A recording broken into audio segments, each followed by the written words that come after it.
Naranasan nyo na bang maglakad ng malayo o kaya ay tumakbo ng malayo? Napakahirap niyang gawin kapag ka mag-isa. Pero pag may kasama, hindi mo nararamdaman yung distansya. Mas gumagaan ang anumang gawain kapag mayroong kasama.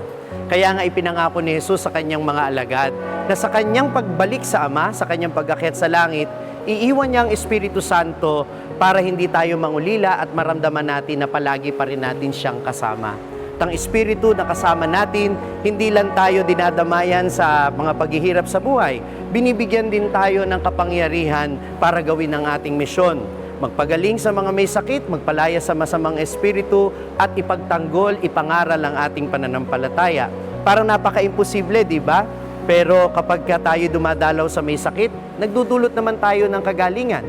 Dahil ang kagalingan ay hindi lang pisikal, kundi emosyonal.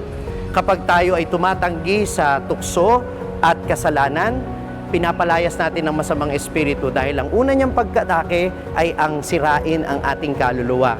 At kapag tayo ay patuloy na natututo sa ating pananampalataya at ipinagtatanggol natin ito, tayo ay ginagamit ng Espiritu Santo para mahayag ang pananampalataya kay Kristo. Kaya naman, pinapaalala sa atin, ang Espiritu ay nasa atin na. Tayo ay ginagamit na instrumento ni Jesus para panatilihin ang kanyang buhay na presensya sa mundo. Huwag nating sayangin ang pagkakataong ibinigay sa atin. Hindi mahirap ang ating misyon sapagkat kasama natin ang Panginoon.